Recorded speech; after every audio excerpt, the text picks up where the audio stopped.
اللہ اللہ نبی کا گھرانہ، یہ گھرانہ براء البراء ہے۔ اللہم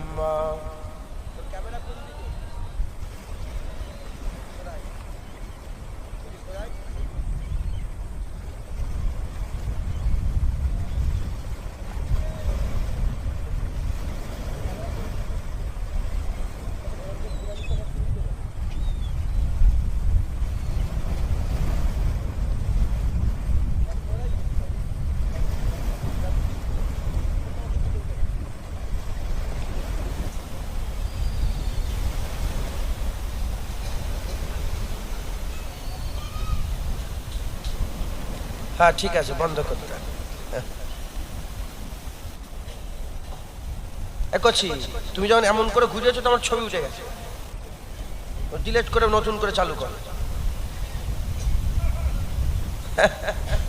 ঠিক ধরেছে, মাথা খারাপ, বুদ্ধি নেই, বুদ্ধি কম। ঠান্ডা হ, সর্বনাশ করছে। মাথায় গরম পড়বে, কষ্ট হবে, তাই কম লাইট ভালো। কবরে লাইট পাবে, কবরে লাইট নেই। আমল করে যাও, কবর আলো হবে, নাহলে অন্ধকার অন্ধকার হয়ে পড়ে থাকে। লাইটলে কি হবে? দুরূদ শরীফ। আল্লাহুম্মা সাল্লি আলা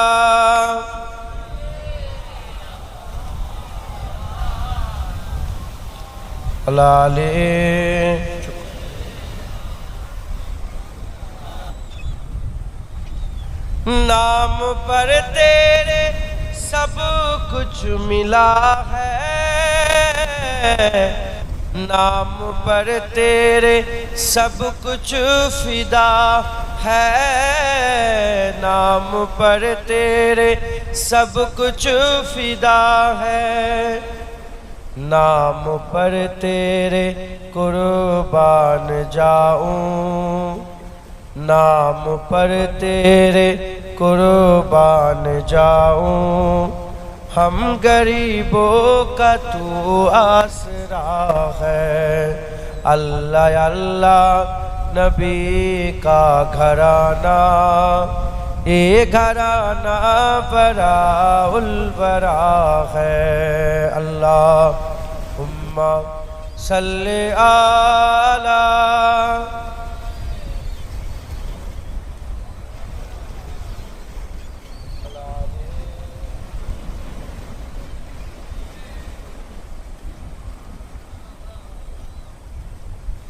خیر سے تم ہی خیر الورا ہو،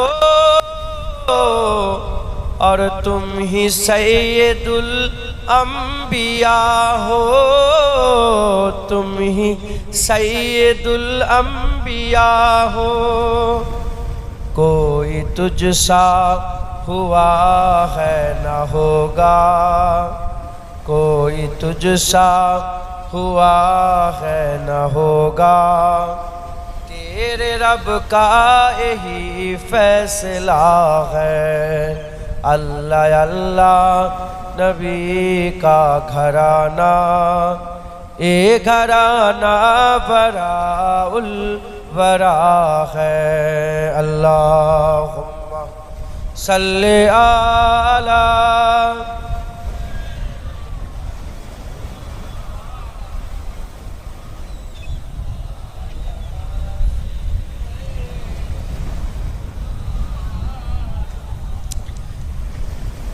میرا بھی ہے کوئی دنیا والو،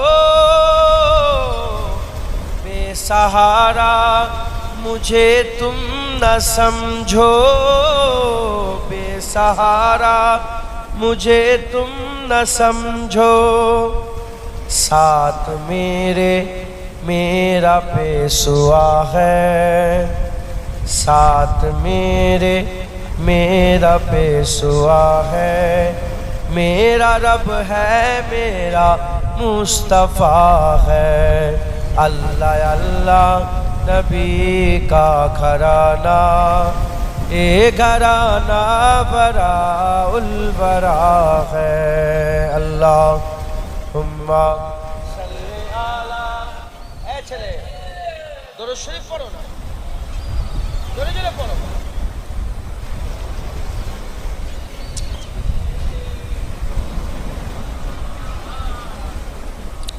لاج رکھ لو گدائے کرم کے بھر دو ہماری بھی جھولی بھر دو ہماری بھی جھولی کوئی اے نہ کہے کملی والے کہے کملی والے تیرے محفل سے خالی گیا ہے اللہ اللہ نبی کا گھرانہ اے گھرانہ براء الوراء ہے اللہ صلی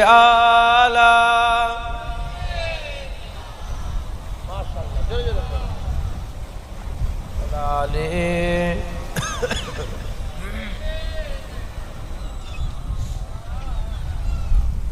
کعبہ عشق کا ہوں نمازی میں ہوں ان کے عنایت پہ راضی میں ہوں ان کے عنایت پہ راضی میری تربت پہ لکھے نا نیازی میری تربت پہ لکھے نا نیازی پنجتن کا ادنا گدا ہے اللہ اللہ نبی کا گھرانہ اے گھرانہ براء الوراء ہے اس میں حسنین ہے فاطمہ ہے اس گھرانے میں مولا علی ہے اللہ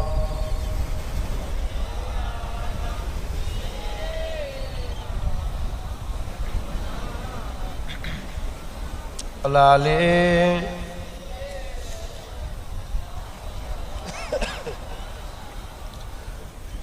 وقال اللہ تعالی فی کلام المجید والفرقان الحمید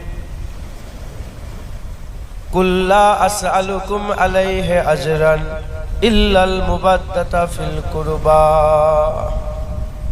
پیارے حاضرین مجلس উপস্থিত দিন দাওয়াত ইসলাম দাওয়াতি আমার মুরব্বি বাপজান চা আজান গণেরা জোয়ান যুবক আমার ভাইয়েরা আগত মেহমান মাঝে মাঝে বসে থাকা কিশোর কচি কাঁচা বাচ্চারা দূরে বসে থাকা পর্দার অন্তরালে অবস্থিতা পর্দা নিশিনা ধার্মিকা আমার মা ও বোনেরা আল্লাহ পাকের দরবারে খাস শুকর আমরা কেউই যোগ্য নয় রব্বুল আলামিন আমাদের উপরে ইহসান করে যোগ্য না হওয়া সত্ত্বেও দুনিয়ায় আল্লাহ যে কটা জান্নাত তৈরি করেছেন তার মধ্যে একটা জান্নাতে বর্তমান আল্লাহ পাক বসার ইজাজত দিয়েছেন তাই আমরা সবাই মিলে আল্লাহ পাকের দরবারে শুকরিয়া আদায় করি বলি আলহামদুলিল্লাহ একটু জোরে বলেন আলহামদুলিল্লাহ আল্লাহ পাকের হুকুম আবরে কারাম হচ্ছে কি হচ্ছে আবরে কারাম বৃষ্টি বর্ষণ হচ্ছে আল্লাহ যাতে রাজি আমরাও তাতে রাজি পানি আল্লাহ রহমত আমি তো বলবো হুসাইন হুজুরের জিকির হবে বলে আল্লাহ রহমত বর্ষণ করছে এই তো আপন আপন খেয়াল আপন আপন চিন্তা কথা ঠিক না বেঠিক বলে আজ আমরা একত্রিত হয়েছি জিকিরে হুসাইনের জন্য নবী বংশের উজ্জ্বল নক্ষত্র সৈয়দুস শুহাদা হযরত সৈয়দনা ইমাম হুসাইন হুজুরের শাহাদাতের যে ঘটনা ঘটেছিল তার ইয়াদগারের জন্য আমরা সকলে একত্রিত হয়েছি জড়া হয়েছি আমরা একটু আলোচনা করব আর নবী বংশে নবী খানদানের আল্লাহ কি মারতাবা মর্যাদা দিয়েছে এগুলো আমরা শুনবো শুনে আমাদের আকীদা মজবুত করব আমরাও নবী বংশের মহব্বত ভালোবাসা আমাদের অন্তরে জাহির করব, আমাদের অন্তরে আমরা বসাবো। বলেন ইনশাআল্লাহ। আজ জোরে বলেন ইনশাআল্লাহ। একের পর এক উলামায়ে হাজরাত অজনসিয়াত করেছেন। আমি সংক্ষেপের উপরে সংক্ষেপ করে দুই এক কথা আল্লাহ পাক আমাকে বলার তৌফিক ইনায়াত করেন। আপনারা দোয়া করেন আল্লাহ যেন হক কথাগুলো, যেসব কথাগুলো আল্লাহ রাসূল সাল্লাল্লাহু আলাইহি ওয়াসাল্লাম পছন্দ করেন সেসব কথাগুলো যেন আল্লাহ পাক বলিয়ে এলেন। সকল আল্লাহুম্মা আমিন। আমরা যে উদ্দেশ্যে একত্রিত হয়েছি, ইমাম হাসান ইমাম হুসাইন, এটা স্টারে লেখা আছে, কথা ঠিক না বেঠিক বলে। এই ইমাম হাসান হুসাইন ইনারা দুজন হচ্ছে হুজুর পাকের পরিবার। হুজুর পাকের কি? হুজুরের পরিবার। হুজুর পাকের পরিবার দুরকম ভাবে ঘোষণা হয়েছে। করকম ভাবে? একটা আল্লাহর তরফ থেকে আর একটা হুজুর পাক নিজের তরফ থেকে ঘোষণা করেছে। আল্লাহর তরফ থেকে হুজুরের পরিবার, হুজুর পাকের আজওয়াজে মুতাহারাত, হুজুরের যা বিবি সাহেবা যারা ছিলেন আমাদের আম্মাজান উম্মাতুল মুমিনিন, ইনারা হচ্ছে নবী পাকের পরিবার। ইনারা কারা? নবী পাকের পরিবার। এ ছাড়া আর কে পরিবার এটা কেউ জানতো না। হুজুর পাক সাল্লাল্লাহু আলাইহি ওয়াসাল্লাম হযরত আয়েশা সিদ্দিকা রাদিয়াল্লাহু তাআলা আনহা থেকে বর্ণিত, এক তারিখে সিয়া চাদর পরে বেরোলেন। কালো চাদর পরে বেরিয়ে হযরতে হাসানকে ডাকলেন, হযরতে হুসাইনকে ডাকলেন, আম্মা ফাতেমাকে ডাকলেন, হযরতে আলী হুজুরকে ডাকলেন। চারজনকে ডেকে হুজুর চাদরের মধ্যে চাপা দিয়ে দিলেন। চাদরের মধ্যে চাপা দিয়ে হুজুর হাত তুলে দোয়া চাইলেন, আল্লাহুম্মা হাউলাই আহলে বাইত, আল্লাহ ইরাই হচ্ছে আমার আহলে বাইত। একবার জোরে বলেন সুবহানাল্লাহ। আমার আহলে বাইত বলে হুজুর বললেন, আল্লাহ পাক যারা এদের করে ভালোবাসবে আপনিও তাদের করে ভালোবাসবেন, আর যারা এদের ভালোবাসবে না আপনিও তাদের ভালোবাসবেন। যারা এদের সাথে দুশ্মনী রাখবে আল্লাহ আপনি তাদের সাথে দুশ্মনী রাখবেন, আর যারা এদের সাথে ভালোবাসা রাখবে আপনিও তাদের সাথে ভালোবাসা রাখবেন। একবার জোরে বলেন সুবহানাল্লাহ। এটা হচ্ছে হুজুরের পাকের পরিবার হাসান হুসাইন। এবার সেই পরিবার যেমন গোটা পৃথিবীর সমস্ত মানুষের নাসাল চলে ছেলের মাধ্যমে, তার ছেলে তার ছেলে তার ছেলে তার ছেলে, ছেলের মাধ্যমে নাসাল চলে। হুজুর পাকের নাসাল আম্মা ফাতেমার মাধ্যমে, হাসান হুসাইনের মাধ্যমে চলছে, আজও আছে, কিয়ামত পর্যন্ত থাকবে। একবার জোরে বলেন সুবহানাল্লাহ। হুজুরের পরিবার আজও পৃথিবীতে আছে। হুজুর পাকের পরিবার আজও পৃথিবীতে আছে। তার বড় প্রমাণ ইমাম মেহেদী আলাইহিস সালাম আসবে অন্য কোনো বংশে নয়, রাসূলুল্লাহর বংশতে। তার যদি নাসল কেটে যায় তাহলে ইমাম মেহেদী আসবে কি করে? জোরে বলে, কথা ঠিক না বেঠিক? তার মানে হযরতে ইমাম মেহেদী আসবেন হুজুর পাকের নাসলে। হুজুর পাকের পরিবার আজও বিদ্যমান আছে, হুজুর পাকের পরিবার আছে, কিয়ামত পর্যন্ত থাকবে। একবার জোরে বলেন সুবহানাল্লাহ। এই পরিবারের মহত্ব, গুরুত্ব, মার্তাবা, মর্যাদা হাদিস পাকের মধ্যে এসেছে। আল্লাহ পাকও বর্ণনা করেছেন হুজুর পাকের পরিবারের ব্যাপারে। কাফেররা বলল নবী নিবংশ হয়ে গেছে। কাফেররা কি বলল? নাউজুবিল্লাহ, হুজুর নিবংশ। মানে হুজুর পাকের ছেলে তাইয়েব, তাহের, কাসেম, ইব্রাহিম, হুজুরের ছেলেরা যখন ইন্তেকাল হয়ে গেল, এই কাফেররা বলতে আরম্ভ করলো মুহাম্মদ সাল্লাল্লাহু আলাইহি ওয়াসাল্লাম নাউজুবিল্লাহ, মুহাম্মদ নিবংশ হয়ে গেছে, আফতার হয়ে গেছে। নাউজুবিল্লাহ বলে আফতার। আমার আল্লাহ সঙ্গে সঙ্গে কোরআন শরীফ আয়াত নাযিল করলেন, সূরা কাউসার নাযিল করলেন, নাযিল করবে ইন্না আতাইনাকাল কাউসার, আমার হাবিব আমি আপনাকে কাউসার দান করেছি। জোরে বলে, আপনি কি করেন? ফাসাল্লি লিরাব্বিকা ওয়ানহার, আপনি নামাজ পড়েন আর কুরবানি করেন। ইন্না শানিয়াকা হুয়াল আফতার, যারা আপনাকে আফতার বলছে তারাই আফতার হয়ে যাবে, তারাই নিবংশ হয়ে যাবে, তারাই শেষ হয়ে যাবে, তাদের নাম নিশানা থাকবে না। এর উল্টো তারা নিবংশ হয়ে যাবে, তারা নিস্তেনাবুদ, তারা ধ্বংস হয়ে যাবে, আপনার বংশ চিরকাল থাকবে। একবার জোরে বলেন, আপনার ঘরের আলো চিরকাল জ্বলবে। একবার জোরে বলেন। হুজুর পাকের নাসাল কোথা থেকে এসেছে? হাসান হুসাইন থেকে। আলী হুজুরের আরো বিয়ে শাদী ছিল। আম্মা ফাতেমা হুজুরকে প্রথম বিয়ে করেছিলেন। আম্মা ফাতেমা হুজুর যখন ছিলেন তখন হুজুর আর বিয়ে করেননি। আম্মা ফাতেমা, হুজুর পাক সাল্লাল্লাহু আলাইহি ওয়াসাল্লাম ইন্তেকালের পরে সর্বপ্রথম আম্মা ফাতেমা হুজুর পর্দা নিয়েছেন। আম্মা ফাতেমা হুজুর পর্দা নিয়েছেন। পর্দা নেওয়ার পরে হযরতে আলী কারামুল্লাহ ওয়াজহু আরো বিয়ে শাদী করেছে। সেখান থেকে আবু বকর বিন আলী হয়েছে, ওমর বিন আলী হয়েছে, উসমান বিন আলী হয়েছে, আব্বাস বিন আলী হয়েছে, আব্বাস আলামদার, আরো আওলাদ এসেছে। কিন্তু তিনার আওলাদরা কিন্তু সৈয়দ নয়। আরো যেসব আওলাদ এসেছে তিনার নাসাল কিন্তু নবী পাকের পরিবারের নাসাল না, আহলে বায়াত। আহলে বায়াত কোনটা? যারা হাসান হুসাইন থেকে দুনিয়া এসেছে, এটা হচ্ছে নবী পাকের পরিবার, এরা হচ্ছে আহলে বায়াত। একবার জোরে বলেন সুবহান। বুঝছেন আপনারা? মানে ফাতেমা, আলী, হাসান হুসাইন, হাসান হুসাইনের আওলাদ, জাইনুল আবেদিন, মোহাম্মদ বাকির, জাফর আস-সাদিক, মুসা কাযিম, ইমাম নাকি, ইমাম তাকি, হযরত ইমাম মুসা আসকারি, ইমাম মুসা আসকারি, হযরত ইমাম আলী রাজা, ইনার আওলাদ। এই যে ইমামদের আওলাদ, ইনাদের যে আওলাদরা আসবে, ইনারা সব কি হুজুর পাকের নাসাল, হুজুর পাকের পরিবার। হযরতে বড় পীর আব্দুল কাদের জিলানী তিনি হাসনাইনি সৈয়দ ছিলেন। একবার জোরে বলেন সুবহান। হযরতে খাজা মাইনুদ্দিন চিশতি হুজুর পাকের আহলে বায়াত ছিলেন। এরা হুজুর পাকের আহলে বায়াত। বহু ওলিয়া উলিয়া গুজরে গেছেন যিনারা রাসূলুল্লাহ নাসাল, হুজুর পাকের আহলে বায়াত। একবার জোরে বলেন সুবহান। এটা হচ্ছে হুজুর পাকের পরিবার। হাসান হুসাইন হুজুর নবী পাকের কি পরিবার। আজকে হুজুর পাকের পরিবারের ব্যাপারে, পরিবারদের স্মরণে, হাসান হুসাইন হুজুরের স্মরণে আজকে এই ওয়াজের মজলিস আপনারা দিচ্ছেন। এই পরিবারের ব্যাপারে আল্লাহ পাক কুরআন শরীফের মধ্যে বলছেন, হাবিব জানিয়ে দাও, তুমি তোমার বান্দাদের, এই তুমি তোমার উম্মতদের বলে দাও, কি কুল, হাবিব বলে দাও, লা আসআলুকুম আলাইহি আজরা ইল্লাল মুবাদ্দাতা ফিল কুরবা।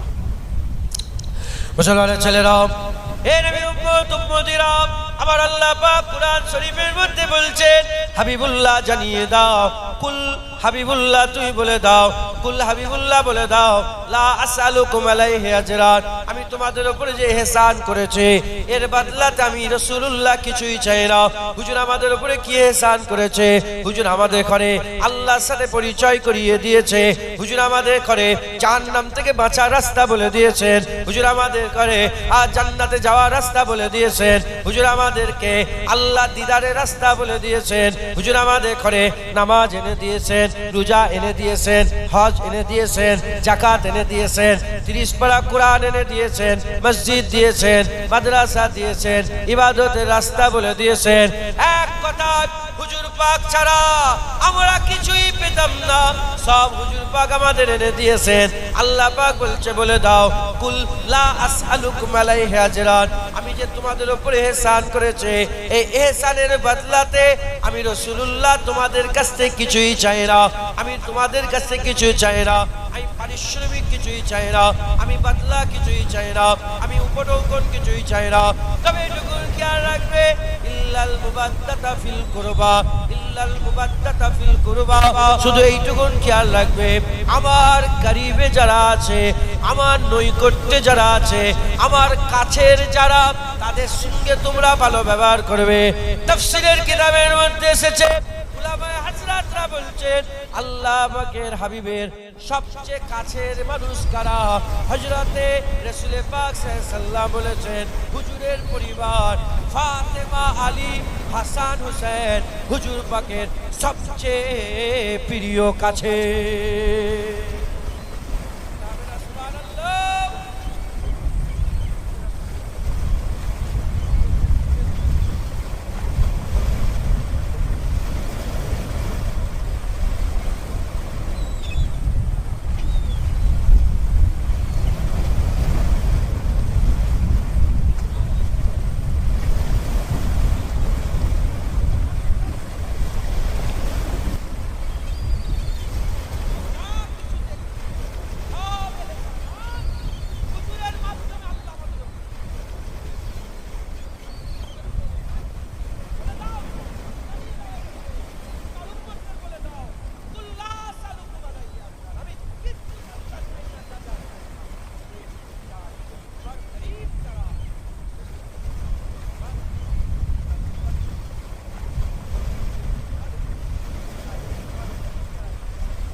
মুসলমানের ছেলেরা, এ নবীর উম্মত উম্মতিরা, হাসান হুসাইনের মহব্বত করাটা এটা